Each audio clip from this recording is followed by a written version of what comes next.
Friends, what's going on? Zach Evanesh here. Welcome back to another episode of the Strong Life Podcast. I'm with my friend, Matt Zanis, performance physical therapist. That's what I call guys like this who are not just licensed PTs, but also understand strength and overall performance. It's kind of a big umbrella term, and Matt and I connected through our friends, mutual friends over at Power Athlete, who he's working with right now, creating courses for coaches and athletic trainers. And Matt's been helping me with some of my injuries and overuse beatings. So we've had some great conversations.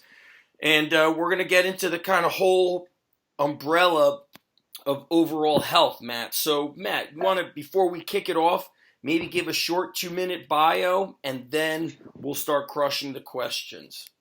Sure. Yeah. Well, thank you for having me on, Zach. I appreciate it. Thank I know you, I've been bro. looking forward to this conversation for a little while now. But people who don't know me, my name is Dr. Matthew Zanis. I'm actually a licensed physical therapist, like you said, but I'm a strength conditioning coach and human movement specialist out of Phoenix, Arizona. And I think to kind of understand kind of where I became the PT that I am, I have to understand where I kind of originated back in Northeast Pennsylvania. So not too far away from where you're at, Zach. I grew up in a little town called Pottsville. So it's the home of Yingling beer.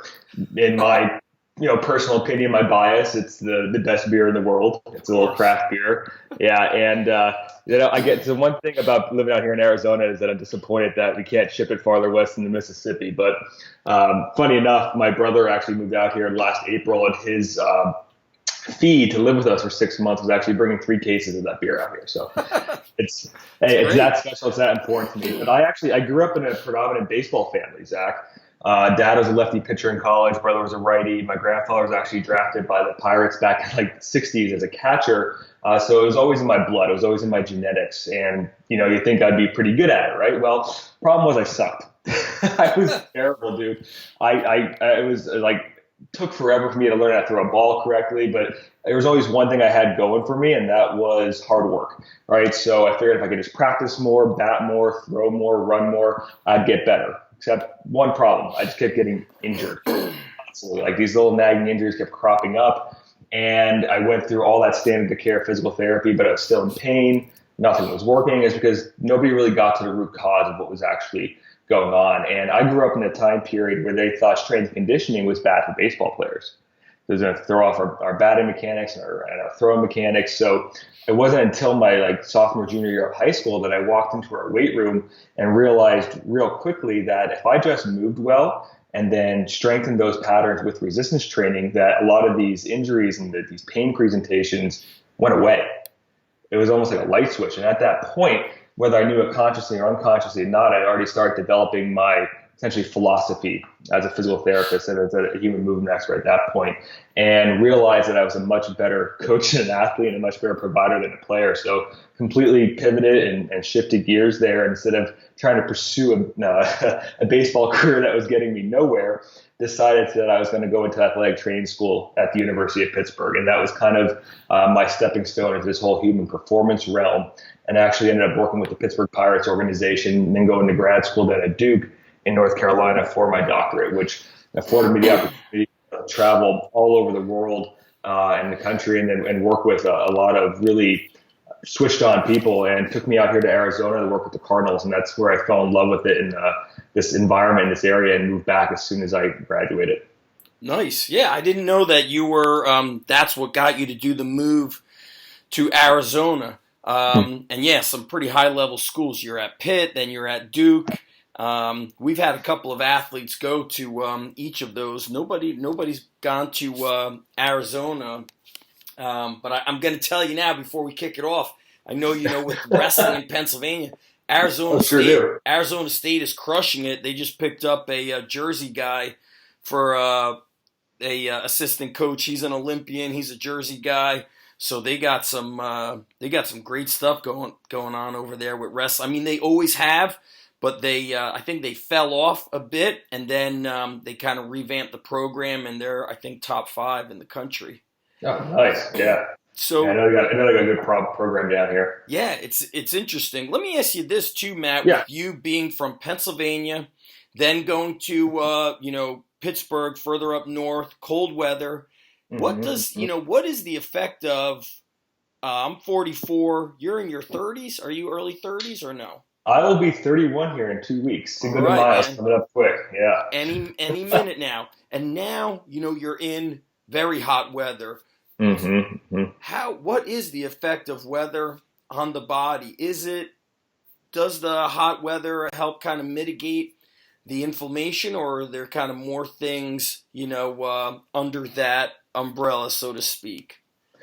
Oh, you know what? I think it gives a lot of perception, so to speak. So the warmer weather out here, what I've noticed is it's a transition period. So whether you're going from hot to cold or cold to hot, it takes some period for your body to acclimate to things. Just like people going from training at elevation to sea level and back and forth and whatnot.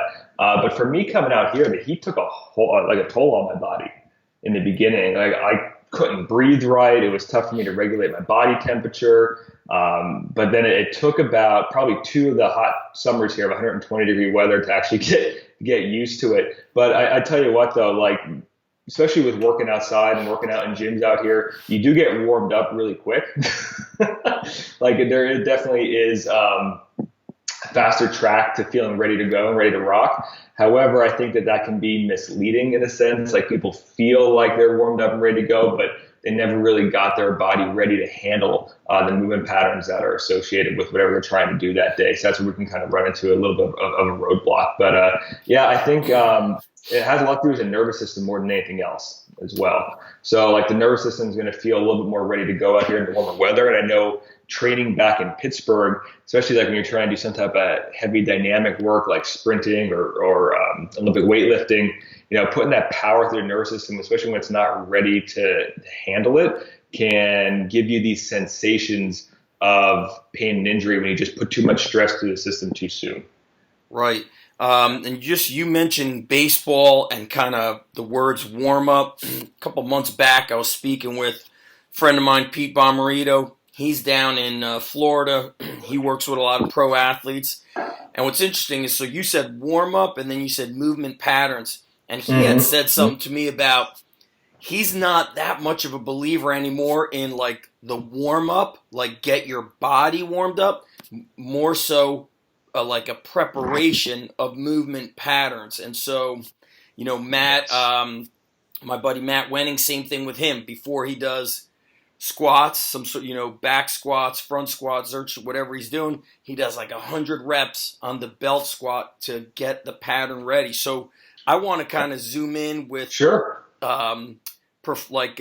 Movement preparation for something like baseball. You were talking about injuries. We do have a lot of coaches listening, and selfishly, my son's a baseball player, and all I think about is, who can last the longest, and that allows you to get better and make it through the farm leagues or whatever whatever it takes to really get to the majors, and kind of like what you said, like if you're injured, then you can't play. Then you can't kind of reach, your peak. So I'd like to hear a bit about movement preparation, movement warm up, and maybe get some baseball talk going. You know what? It's interesting because I think it's a war of attrition, right? Like you Yes. mentioned that the people that can move on to the higher levels of athletics are the ones that can last longer, right? And I think that obviously there's a lot of genetics that have a role to play with this, but I think a lot of it has to come down to the foundation of human movement that these kids have. Like from the standpoint of movement patterns I think we've essentially gotten ourselves into the situation where we stopped developing these basic fundamental human movement patterns and have been trying to specify or become a little more specific in nature way too quickly. Right. So for me, I started playing baseball at the age of 4. Yep. Like with t-ball. Sure. And like no fault to my parents, like my dad, it was kind of like what he knew at the time. But having gone through something like maybe dance or gymnastics or martial arts or even like wrestling that early would have been a great way to build these foundational movement patterns. and essentially teach the vestibular system how to handle like a gyroscope, right? Like how to handle all these different planes of motion in different scenarios versus getting ingrained into one specific repetitive movement pattern from a very early age. And it's kind of ironic because now when I'm working with older adults, essentially what we're doing is going back to these basic fundamental human movement patterns that they've failed or neglected to teach their body how to utilize.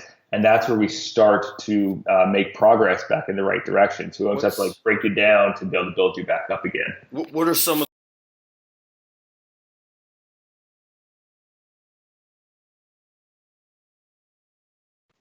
Hey, Zach, so I lost you there for a second. There we go. I got your sound. So what are some of the basic movement patterns that you see getting screwed up? So a lot of them are basically going into these frontal and these transverse planes of motion, right? So these side to side and these rotational patterns that we're just not spending a lot of time into, but it all has to do with the foot, right? Because the foot is directing those movement patterns up the rest of the chain. And I kid you not now, Zach, I've seen kids coming through my clinic door that are literally walking on their heels or walking on the forefoot and heels off the ground because of how much time that they're actually spending sitting. Like the heels off the ground, now that's translating into the movement pattern because the way the nervous system works, the movement patterns that you use the most or the sustained position that's in the most amount of time, those are the patterns that get ingrained, right? So a lot of these kids are stuck in this sagittal plane of hip flexion to 90 degrees into a chair and their heels off the ground, which is then going to be detrimental when they try to do literally anything else with their body. It's interesting. Coming through okay, Matt? Yep, got you. Okay. It's interesting. I've shared this with a lot of coaches when I do these podcasts that when I started coaching in the early 2000s, every kid, it was like, hey, we're going to do 10 squats. This is what it looks like. Bang, go. They did it. You're going to do pull-ups. Go. They did it. And then I'd say somewhere around when I opened the warehouse around 07, 08, 2010, I remember seeing this like degradation of kids' ability to move. Like they couldn't do a bodyweight squat. And what I, now looking back, it was just the introduction of the abundance of technology and smartphones. So I noticed this kind of like decline of the ability to do a bodyweight squat. And I remember James the Thinker Smith said, he goes, Zach, let me tell you something about that. That means you can't sit on the toilet to take a crap. He goes, that's how bad that is. And I was basic like, human function. Yeah. Right? Crazy. And going back to like the whole like warm up thing that you're talking about, like there's more than like if you're going to be going into the gym and hitting a set of heavy back squats and doing just some progressive body weight squats into some lighter sets to build up to that. So for me, like I want to make sure that I could take my joints through their fullest range of motion capable to them that day and get all three planes of motion firing to be able to handle those higher level back squats that you're going to be going into later. And it's more than just getting the body hot and warmed up like that. It's about being able to work on these limiting factors that we're seeing in these athletes, because that warm up period is that like specific time period that you have to be able to attack these things, right? Because once you get into the training sessions, like afterwards, it's like people just want to go home or kind of foam roll or do all the recovery stuff. They don't actually want to work on these things that are actually holding them back from achieving their highest level of athletic performance. What's a warm up look like for you, Matt, before you're going to squat or do a lower body day? If it's, I've seen your. By the way, for those listening, I'm going to link your Instagram up because I don't know if I've seen video footage of you lifting weights. I see video footage of you, what I call quote unquote training. Yeah. You're chopping wood. You're doing handstands. You're moving. You're training, and it's cool to see that.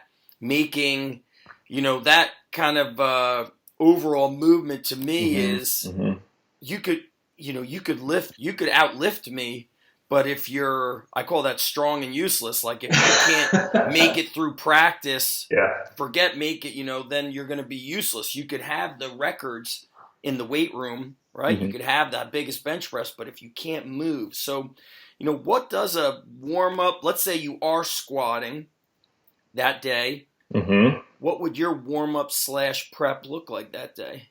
So it's to me it's all about exploring movement, right? Start exploring these ranges of motion that my body's not necessarily used to going into. It's about exploring these boundaries, so to speak, because if you think about it, like our mobility, right? So our ability to get into these ranges, these positions is dictated by our ability to be stable at our end range.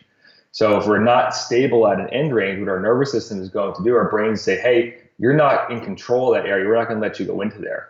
So what my warm-ups do is take myself in a controlled environment, right? Just working against gravity to start exploring these end range, start to open them up even more. But then it's very dynamic in nature. And I start with the foot and the ankle and start to warm that up first. And I'm always barefoot. If you've seen all my videos, you know that I'm constantly barefoot because I want to be able to get the sensory stimulation at the bottom of the foot. And we can kind of dive deep into that a little bit later if you wanted to. What that does is starts to set everything in motion because the feet and the hips are intimately connected. They communicate with each other, and they essentially create this ability to create torque in these spiraling pathways that allow us to actually put ourselves into a good position to be able to produce force and actually reduce force. What we see a lot of times with squatting is that people are just kind of sitting into whatever range of motion, like physiological range of motion they have available to them in their hips, and they're not really controlling it. So for me, the warm-up is all about building those connections, those neurological connections first, which is then going to help the system work more efficiently for our training sets. There's been a lot of, especially Cal Dietz has gotten a lot of Mm-hmm. popularity. People are very intrigued with his triphasic. And then, I've heard some strength coaches like Bill Gillespie, who works with Sorenex. He was essentially utilizing triphasic. Bill is 60 or 61, so he's a bit Mm-hmm. old. I think Cal is like my age. So he was utilizing those negatives and slow eccentrics and isometrics way back. But what Cal has kind of popularized is we see a lot of coaches experimenting with squatting from the balls of the feet with the floating Mm-hmm. heel.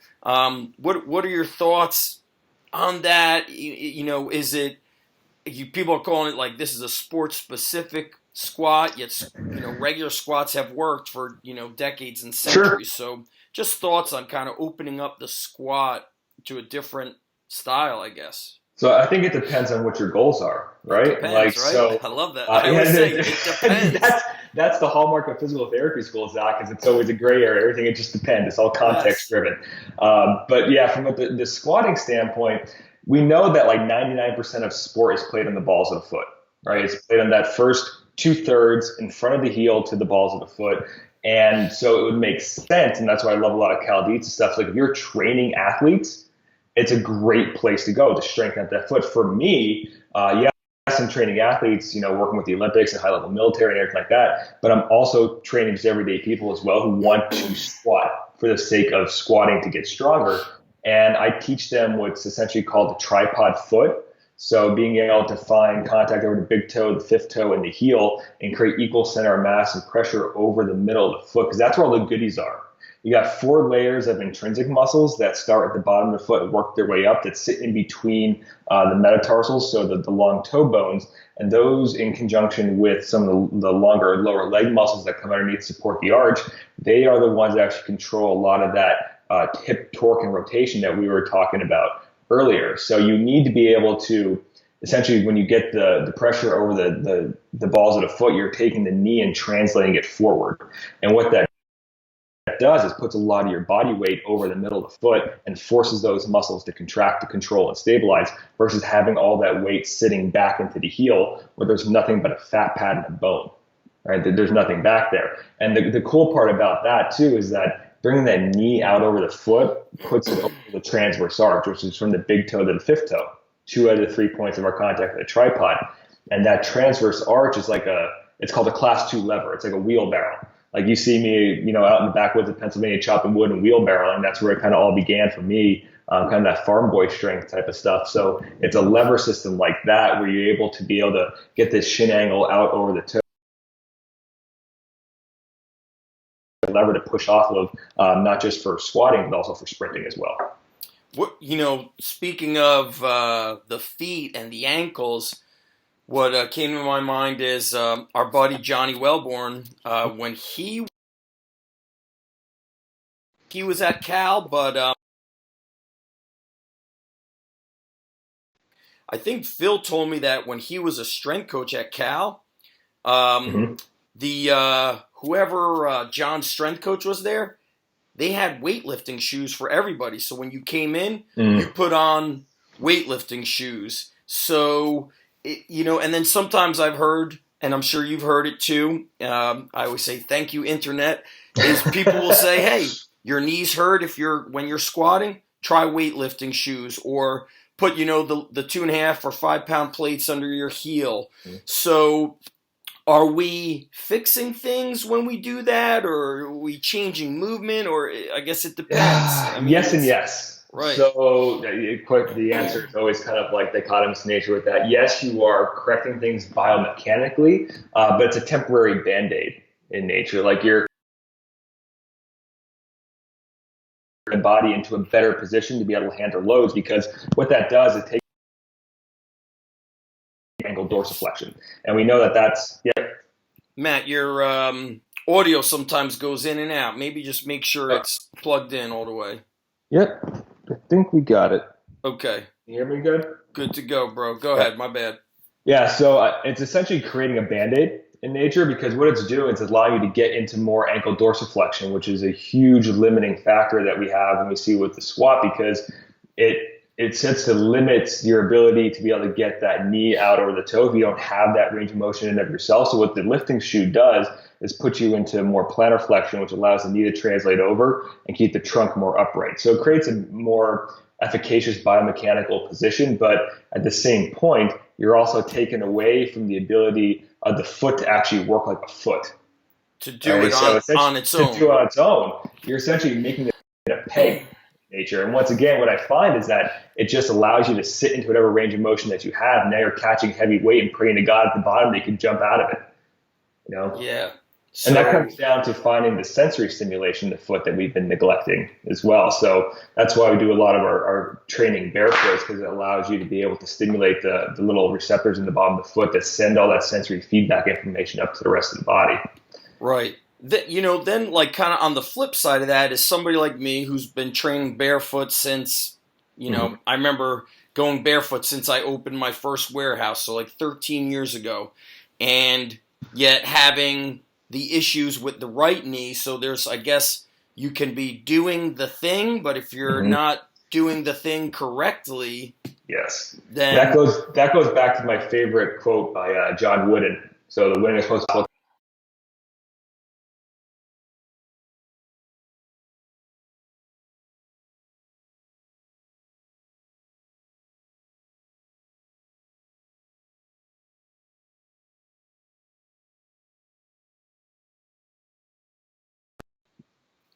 Can't hear you, Zach. There we go. You hear me now? Got you now. Okay. Let's go back to that John Wooden quote. That's where the audio cut out. Yeah, so John Wooden is one of my favorite quotes of all time. It's don't mistake activity for achievement. So just because you're doing something doesn't mean you're getting anything out of it, doesn't mean you're actually accomplishing anything with it. And it comes down to your intention and your impact. Like what intention do you have behind the movements that you're choosing to do? And that is going to be able to dictate the impact that it's now having on your body, the stimulus that's creating in your body for adaptation. Interesting. Yeah. If most people listen, I don't want to say most, probably going to be about 50-50. 50% of our listeners have to go to a gym. They have to go to a commercial gym. The other 50% probably are training at home. If for people listening, what are some things that they can do to get the feet and ankles prepped for a training session, especially if they're following my training? It's a lot of ground-based work, so we're picking up heavy med balls, sandbags, we're pulling weights from the ground, pushing sleds, and so it's a lot of ground-based stuff. Well, I've seen people like building themselves like, what do you call it, like a balance beam, but with a PVC pipe to work. Is that good stuff to be doing before a training session, or? Yeah, it's all about exploration, right? It's the same thing that I'm doing when I'm going through all these different movement patterns prior to myself squatting. You're taking the joints of the foot and creating new stimulation to the bottom of them and getting the brain more active. So it's a great way to help prep your body. But like you mentioned, if you have to go to a commercial gym, you have to train with shoes on, you're kind of limited by that. You can't fight those rules. So training with the flattest shoe possible is going to be good for you. But from the standpoint of when you're at home, this is going to be your opportunity then to start working on some of these limiting factors. And that's where I start to give people some of these training tools, because when you're in your own home, you can be barefoot as much as you want. And there are a couple different areas I like to go to. Number one is purchasing toe spreaders. Okay, because yeah, I got them. So for people watching, picked them up right here off Amazon. I'm actually wearing mine right now as well. It's just an easy way to start getting some new stimulation in the bottom of the foot, because what happens is when we wear shoes all day, the metatarsals get squished together, so toes get squished together against each other. And what that does is takes all those good foot intrinsic muscles and pushes them together and really shortens them up. So we know that when muscles like to contract, they don't like to contract in this extremely shortened position. So this puts them into a better rest, length tension relationship, and it gives me the ability to go through an excursion of contraction and relaxation and be able to go through this lengthening, so to speak. And what that does is starts to create better functioning out of the foot. So I have people start to wear them around when they're in their house, and you know what, when you start wearing them, you can attest to this too, is your foot gets sore pretty quickly then too, because you're starting to activate more of these muscles that you haven't activated before. And that's a great way to start training the foot to be able to be more functional in nature versus just being a peg. But the other place we go to is trying to expose your foot to as many different sensory stimuli as possible, right? So the bottom of the foot has the highest amount of what we call mechanoreceptors in the body. And they detect different things like pressure and vibration and stretch and shear and all that. And they're sending all of this information up to the nervous system that's creating these feedback loops. Okay, and it's actually called Gymboree skin. It's only found on the hands and on the bottom of the feet, everywhere else in the body. And it's really ironic in nature, because when we wear shoes all day, the only sensory stimulation when we get into the bottom of the foot is the cushioning of the shoe. Right. What shoes do you wear? What brand shoes do you wear when you're walking around? So I like to go with the old Power Athlete uniform of Vans. It's just they're super cheap and they're durable and they're actually very flat to the ground as well. But I tricked it a little bit because I actually buy them a half size bigger. And what that does is it allows my feet to actually splay out. Now, that being said, there are some actual barefoot shoe companies out there that are producing a lot of good products. They're just more on the expensive side of things, like $160, $180 a shoe. It's crazy. And you know what? I wanted to talk to you about this. You mentioned the Power Athlete guys. Yeah. So like a couple days, it was sometime this week, they are doing their morning brew thing. They do that morning chat. Yeah. And so John was like calling out like the Vibram 5 fingers of how everybody fell for it. And so Luke and Tex both had theirs. And then a buddy of mine, Donnie Thompson, who was the first guy to total 3,000 pounds in powerlifting, he wears them all the time. And the guys, one of the guys that he has worked with, a former NFL player, also over 10 years in the NFL, he also wears those Vibram 5 fingers. So, there's that school of thought, like, are those good to wear? What are your, what do you think? Well, from a fashion standpoint, I'm not a fan of them. But do you know why all these 5 finger shoes fell out of favor back in the day? Like when they first came out? I remember it. They hit this peak, and then they fell off the face of the earth and you didn't hear about them again. And that's because the company ended up getting sued by people. So it wasn't the shoe's fault. It was because we are idiots as humans, right? And what happened was people started shoes and wearing them on their lost your audio there for a second, Matt. So we were talking about they got sued. Was it people started running distance with them, correct? Yeah, they started doing their normal 5K, 10K half marathons in five-finger shoes after having worn like the Hoka fucking moon shoes Right. forever. So you're taking your feet from not having to support your body weight against gravity to having to support all of your body weight against gravity. And guess what happened? Stress fractures and, They got destroyed. stress syndrome, like all these different things started popping up because you didn't progressively overload the feet just like any other part of the body. You just did too much way too soon with them. I wonder if people won some lawsuits against them. Dude, it's like that whole kind of McDonald's hot coffee scenario. I remember purchasing a pair myself, and I remember trying to do like farmer walks with the strongman handles.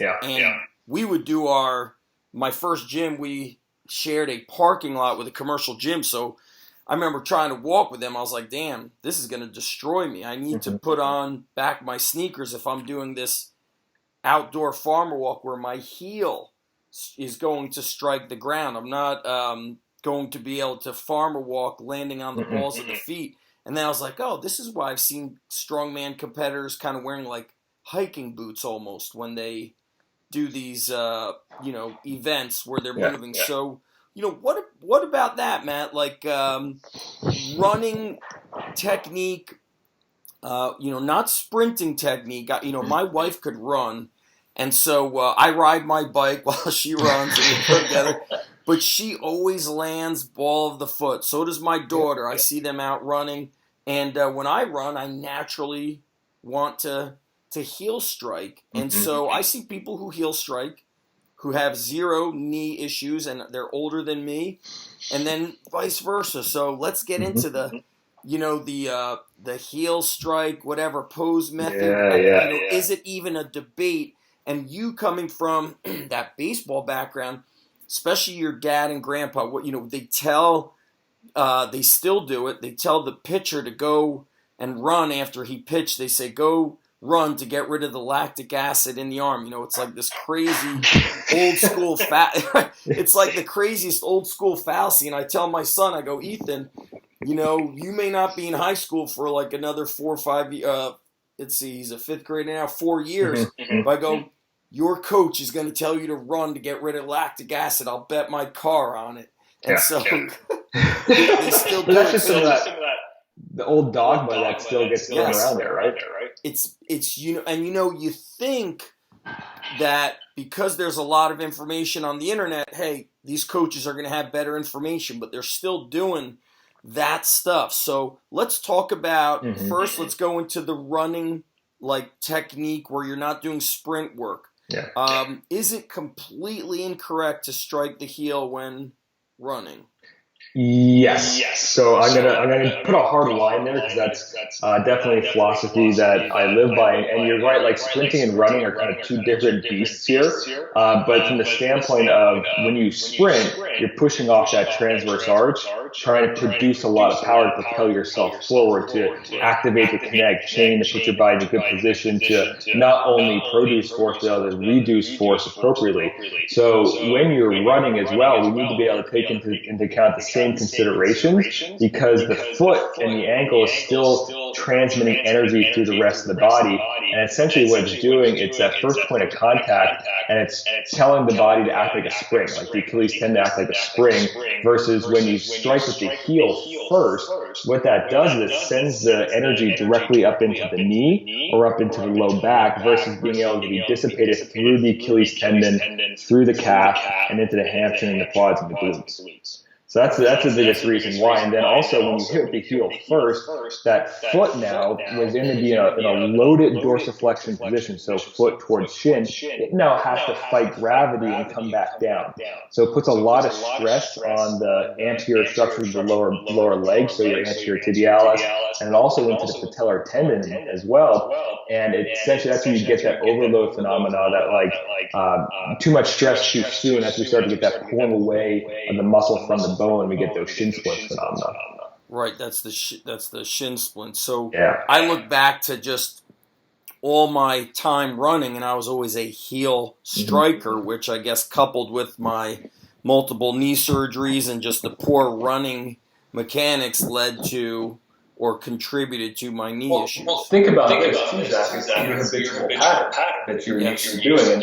And the reason why it becomes habitual is because we put kids in these big cushy shoes and they learn that it's okay to hit your heel because you're not getting the negative feedback loop of when I hit my heel, this thing sucks. Right? So you're pushing it forever. And people take running for granted. Like, I tell this to my clients all the time. Like, I'm going to give you a program to go and do in the gym. That may be anywhere from 50 to 100 reps. But when you're outside walking or running, think about how many duty cycles, how many reps that you're going through. I mean, typically people will walk anywhere between 5,000 and 10,000 steps in a day. That's a lot of freaking reps, man. So you're walking isn't walking, I mean, when you walk, you're touching the heel. So that's normal. That's normal. Yeah. And it's also the standpoint of you're just working at like 1.5 to 2 times body weight at that versus the 10 times body weight that you're putting through your body when you're running. Totally different beast. Right. What are you when you train, or let's talk about like the training of the higher level athletes and the military, the military guys that you're working with. When do you get into squat technique with them and encourage them to do some training on the balls of the feet? Because when they are, when they're going out on missions, they're wearing their combat boots. I mean, everything's got to be frigged on them. They're usually I think the lightest gear on a lot of these guys is 75 pounds. And I had a buddy that he's in Texas. I mean, he weighs like 130, but when he was active, I can't remember if he was Army or Marines, he was like 112, and they did it was some sort of like challenge that is done in the Army or the Marines. It's a marathon with the ruck. So he weighed 112, but his ruck weighed like over 112, 120. And I'm like, man, it must crush the body, but because he's lighter, I feel like it doesn't have a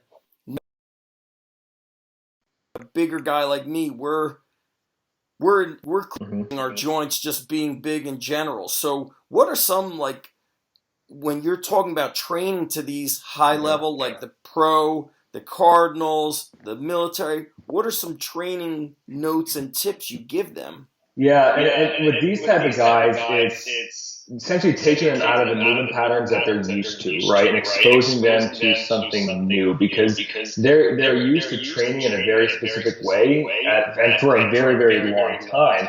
So what it comes back to is we want to be able to increase some novel movement patterns into their nervous system. So that's what's going to help keep them healthy and increase this variety because the human body, it's unlike any other mammal out there, any other animal out there for that matter, is that we are designed to be super versatile in nature, right? So we're designed to run, throw, swim, rock, walk, sprint, do all these different things. Yet what we typically do is start to ingrain ourselves into like one type of movement style, and what that does is start to overload certain tissues versus others, right? So with these high-level athletes, the whole idea is we want to be able to give them more options, more training variety to be able to offload these structures that's going to be able to allow them to train harder and longer. Well, speaking of baseball, my son's so into baseball, and we were watching, World Series last year, and each pitcher moved differently. One guy almost like turned his body sideways when he would throw. And I was like, is he sidearming that? The very thing that how you're not supposed to throw? But each guy was really weird the way they moved. And I know you said to me, like, high-level athletes become masters of kind of working. I can't remember how you phrased it, but basically, like, we can like keep going with our deficiencies. Masters of compensation, really. So high-level athletes are really master compensators. And you use the term there that they're not supposed to be throwing that way. Right, and that's a phrase that's kind of very black and white, and it strikes a chord with me because it's one of those things where there really is no bad movement. It's just whether or not you're prepared to handle it. So for those sidearm pitchers, we see a few of them out there nowadays as well, as they've trained their body to throw like that, and they've trained their structures to be able to handle the load that they're transmitting and the force that they're transmitting through their body in that very specific pattern, right? So for them, it works. doesn't necessarily make it right or wrong, black or white. It's just different. Right. Gotcha. But so it's never really a question of a bad movement pattern. It's a question of have you prepared your body to handle that movement pattern? Right. What are some things you are encouraging people not to do with their training or movement? Typically nothing. I like to try to throw out some kind of wild questions. Yeah, no, that's actually a very thought-provoking question as well. But I always encourage people to explore new movement, right? To be able to get out of their comfort zone and to do something differently, right? So it's more coming down from the education piece. Like, hey, if you have a specific goal that you want to attain, there are ways to do that. We have to train in a very specific manner. But if you're just looking for general health and vitality, there's really nothing that you can leave on the table, right? Like everything's up for grabs at that point. Now, if you're dealing with a specific injury or if you're a specific pain presentation, yeah, there are some modifications that we're going to take because when you're in a painful state, you don't want to piss it off even more, right? Because the nervous system, it's very sensitive in that nature. So if you continually do a movement pattern that your brain perceives as a threat to your body, it will revolt against you, right? And it will continue to send out those pain signals, and that's all information to say, hey, stop fucking doing that, asshole. You can't continue to stretch out these tissues this way. So it's trying to get you to move in a different way. So what I do with those type of people is the same way that we do with the high-level athletes. Give them something novel to do, something that their nervous system enjoys and it likes, and then we start to increase the variety of movement as the pain sensitivity comes down, and then we start to reintroduce these old movement patterns that were previously painful for them, they previously couldn't do. And with that, you see that we can start to overload them with the strength conditioning principles, and we start to really ingrain these better movement patterns. Gotcha. Have you ever seen the old Polish weightlifting video where they do the warm up outside, Matt? They're like cross country skiing, then they're like running, and then they're throwing tree logs. Have you seen that? I haven't seen that video, but I'd love to now. Yeah. I came across it in like 08, 09 when I was at Wake Forest down in North Carolina, and Coach Reeve had it on DVD. It wasn't on YouTube. I always say like nothing is secret thanks to YouTube. Like, right. It will eventually be on YouTube, and so now it's on YouTube if you just type it in. But their warm up is they're doing like their cross country skiing, then they're trail running, then they're bounding and jumping upstairs. They're playing water polo. Then you see them playing basketball, but kind of like a little bit like almost like a form of rugby. They're like pulling the ball out of each other's hands, and then you see them do gymnastics, and then they're weightlifting. That video had an enormous impact on me with how I viewed a quote-unquote warm-up. Basically, it was like moving to be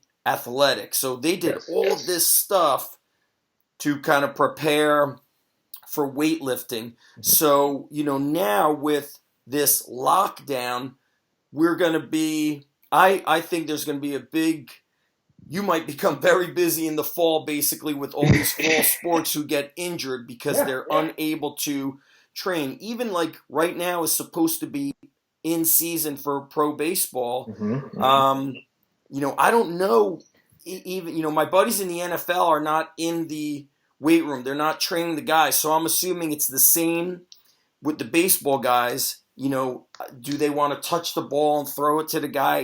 That's kind of where we're at with this COVID-19 lockdown. So they're all of a sudden, the curtains will be lifted. We'll be able to, hey, it's baseball season. Get right back to it. What should people, coaches be doing to kind of prescribe? I don't want to know the word. How can they tell people to train so when we do get back to sports, we're not going to see an abundance of injuries? Like when the NFL had a lockout some years ago, in 1 month they had like a tremendous amount of not just hamstring pulls, but also like Achilles ruptures, in 1 month, which was more than they normally had like in a season or something. So essentially what's happening is you're going through a period of deconditioning right now, right? So when we get back into things, it's going to be about intelligently programming yourself back into it and progressively overload the structures. Like, understand where you were was at one time point. You were prepared to handle those amounts of load. Now you've taken a time of deconditioning. The tissues have not had to handle that level of stress for a long time. So what's going to happen is you really need to start to progressively overload them in nature, because once again, the nervous system is going to overreact, and those tissues aren't going to be strong enough to withstand the load. So we can't go back to right where we were. So it's going to have to come back to the point we got to slowly ramp things up. And I'm doing this a lot with my Olympic athletes right now, because they were set to peak for a very specific date. Like, we were supposed to leave for Tokyo this past Sunday, and now it's like, okay, we got a whole new year. So we're at this like peaking stage where we have to kind of bring you back down, right? So we have to go into this level of plateau. You're going to be a little bit deconditioned, then be able to actually have to ramp you back up to handle and peak for the stage of the Olympics come next July. That's right, because this area here, we've got some guys, wrestlers, who are ready to go to, it was Tokyo, right? Is that where we're going to go? Yeah, we had a test event out in Tokyo this April, and then in July was the actual Olympics, end of July. Gotcha. We're crushing a lot of important stuff. What did you, anything, I want to hear about this course that you're going to be coming up with. The reason being is we have a lot of strength coaches who are listeners and viewers, and also just strength athletes, people training on their own. I feel like, you have to learn to take care of yourself. I'm going to say, I'm lucky. I'm able to reach out to a network of people, but I don't know how many people do have that. So, this course that you're working on with the guys at Power Athlete, what is the goal of it? Who's it going to be to really help? And what kind of inspired you to create that? I think that's also important for coaches out there. Sometimes coaches create stuff, and I'm like, I don't even know if, not that maybe they need it, they don't want it, but there's a lot of people getting hurt out there, including myself. No, and that's a great question too, because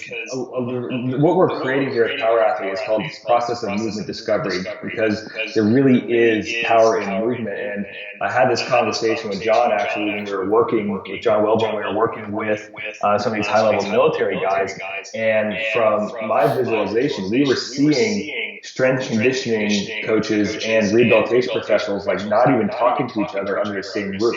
There wasn't just a lack of communication, there was no communication whatsoever. And we had all these, talk about billions of dollars worth of funding and all these fun, crazy toys, and like literally every little resource that you could possibly imagine available to you. Yeah, we didn't know how to assimilate it, we didn't know how to talk to each other, we didn't know how to work together for the athletes. So for the military guy at that point. So there was a huge disconnect happening. And what we're seeing right now is that modern humans are really struggling with their movement health, along with athletes, right? So sure, we know how to exercise and burn calories, but exercise is not the same as movement. So we're not really moving our bodies, and there's this line being thrown around out there that movement is really medicine, but I'm really convinced that movement is being very severely underdosed, right? So we are the most physically fit we've ever been, yet we're the most biologically unwell at this point in our existence as humans. We could do a CrossFit type workout and be ripped or whatnot, yet not really functioning very well. Yeah, from a physiological standpoint. So what we really prioritize as a society is what looks good on the outside, the aesthetic side of things, but not necessarily what's going on inside as far as like joint structure is concerned. Because exercise is all about moving the heart, not about moving the body, right? We get a lot of great cardiovascular benefits from exercise, but the movement is what is actually going to be able to keep us strong and healthy later on in life as well. Yeah. What, when you say movement and exploration, I think to myself, walking on hands, crawling, getting a balance beam, we can't even go to playgrounds now, so we can't do the monkey bars. But when I think of movement, I think of those things. But I've seen you, even you've kind of programmed for me, these curtsy squats and reaching on one leg. So there's kind of no rules, right, to the movement? Well, yes and no again, right? So we know that the body moves in three different planes of motion, and what we're doing with quote unquote movement is I'm just like for you, for example, I'm taking a look at what your movement patterns are right now, and all I'm doing is giving you stuff that I know you haven't explored. Right. So with doing that, you're essentially playing. And that's what it all comes down to. You're playing with movement. You're learning how to discover movement for your body. Because even when I'm coaching somebody, like I'll demonstrate something and I'll give them the starting point A of a movement pattern and the end point B. I'm not telling them how to get from point A to point B. I want them to discover it on their own. And that's how the nervous system learns and adapts. You have to bleed a little, right? You have to fail. Because that's where all the magic happens. That's where you actually learn from it versus me just telling you what to do. Yeah, it's like, you know what it reminds me of? My kids have really grown up too fast, but I still remember taking them to those like little gymnastic places where they're playing and they're exploring. And I always say like that, I believe, helped my kids develop a lot of strength and athleticism is we took them to these, Gymboree places. We got our first, hey buddy, we got our first playground in the backyard from the Amish. I saw Amish furniture back home in Pennsylvania. So yeah, I remember the guy saying, he's like, this thing. I was like, how long do you think this playground will last? He goes, your kids' grandkids will be able to play on it. So when we moved, we wound up giving it to a friend, but they built it so strong. When they delivered it, also, they did not use machines. They put like the rollers and they rolled it into our backyard and hammered it together. That's the thing. We don't do anything like that anymore, do we? We have no manual labor anymore. We don't. We're not teaching our bodies to handle stress and load like that. Yes. So hey buddy, what? Give me 5 minutes. Go brush your hair. So we don't scare people. My what's interesting, like my son's he'll be 12 soon, but he knows how to use his hands. Like he's such a worker, so I have to take him to get like tape and stuff. E-guy, don't do that because I'm recording, buddy.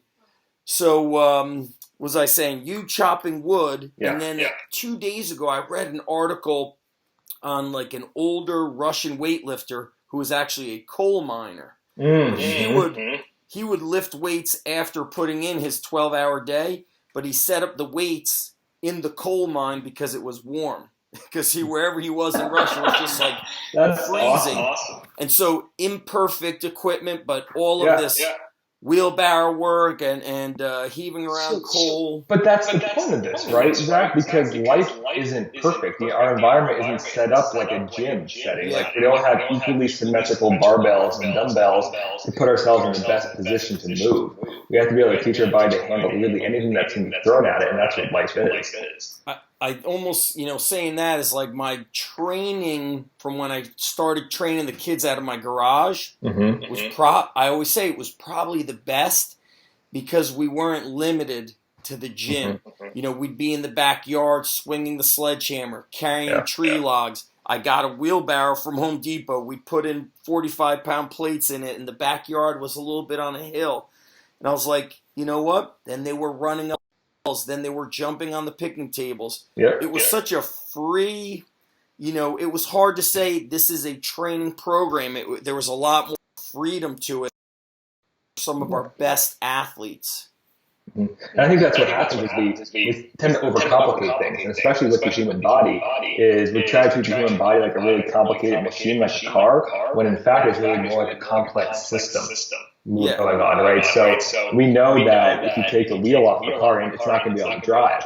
Versus the human body can adapt to a lot of different things. If something goes wrong, we're going to create these compensation patterns that are going to be able to get us from point A to point B. And what typically happens with people is we get into this state of some type of traumatic event, right? So we have something physically traumatic that happens to us emotionally, spiritually, psychologically. And what that does is causes dysfunction in the body. So it might be an injury. And that injury is then going to tell our body to create these compensation patterns to offload those certain structures. Well, what happens is those compensation patterns are then going to, like we talked about, lead into some accelerated tissue damage into very specific structures, and the body can only do one of two things at that point. It can either send out the pain signals and create a pathological injury, or it's going to teach new compensation patterns to try and offset those old ones. And all of a sudden you start going around this cycle, this vicious cycle of pain and dysfunction, trying to use up whatever type of compensatory pattern you can. And that's what we're trying to do with this process of movement discovery, is teach providers like PTs, athletic trainers, chiropractors, how to go back to that state of dysfunction and compensation and really understand what you're seeing when it comes to movement. But it's not just from the physical side of things as well. It's also from the psychological and the emotional. So the way that you communicate and interact with somebody in front of you, it plays a huge difference. And that is going to be able to give you the foundational set of information that you need to be able to effectively program for somebody to empower them to take responsibility for their own body. Because at the end of the day, Zach, like, I ain't going to fix you. You know that. But that's what makes this whole remote programming side of things so effective, is because you have the tools inside your own body to heal yourself and to create the stimulus to adapt yourself. As your doctor, I'm just your guide, right? I'm the guy that's educating you and guide you and put the guideposts along the way. But you're going to do the work. We'll do a part 2 to this. Oh, sure. Yeah. I think in the part 2, Mike, I want to ask questions about, like, we mentioned a Instagram post. Mike Bledsoe was talking about being fit versus healthy and bloating and inflammation. Yeah. So I guess, do you talk to people about nutrition on a deep level or kind of surface level?